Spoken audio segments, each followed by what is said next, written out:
фестиваля «Летние вечера в Елабуге». Он проходил с 29 июня по 2 июля.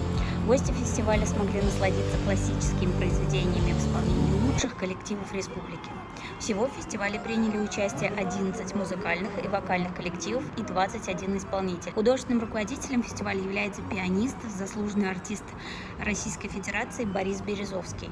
Специальным гостем фестиваля стал сербский режиссер и музыкант Мир Кустурица. В рамках музыкального фестиваля журналисты из Казани посетили открытие выставки, посвященной композиторам «Скрещение судеб» от 150-летия Скрябина к 150-летию Рахманинова. На открытии присутствовали директор Елабужского государственного музея-заповедника Гульзада Руденко, директор Московского дома-музея Скрябина Александр Лазарев, пианист Евгений Михайлов. Сергей Васильевич и Александр Николаевич, они были прежде всего, да простят меня все остальные инструменталисты и певцы, они все-таки были прежде всего композиторами для рояля.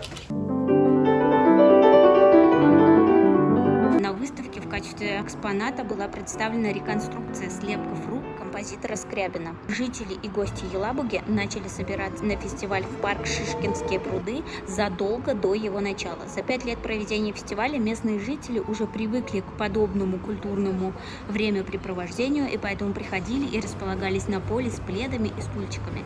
Фестиваль за 4 дня посетили около 50 тысяч человек. Делаем границ классической, джаз и прочее. Мы просто приглашаем самых лучших музыкантов.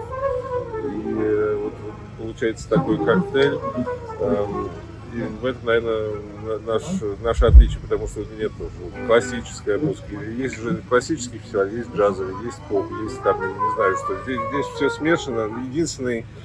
Единственный критерий – это нужно быть хорошим специалистом в каждой своей области. Вот и все. Участниками фестиваля стали такие коллективы, как Государственный симфонический оркестр Республики Татарстан, камерный оркестр «Гнесинские виртуозы» под руководством Михаила Хохлова, Государственный камерный хор Республики Татарстан под руководством Миляуши Таминдаровой и другие.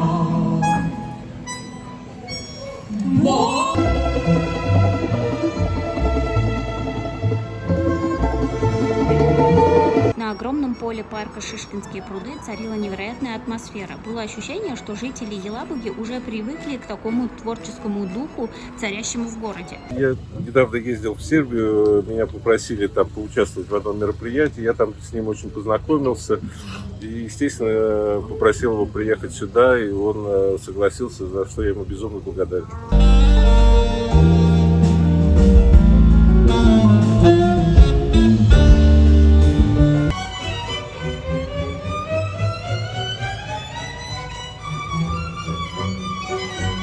Это один из последних концертов, это тур прощания этого бенда.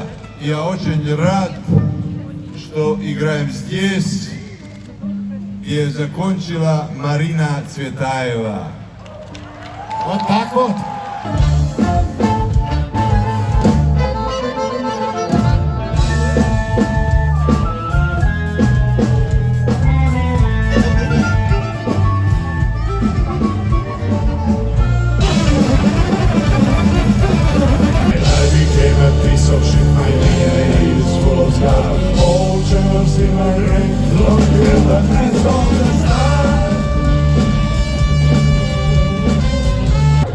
Сейчас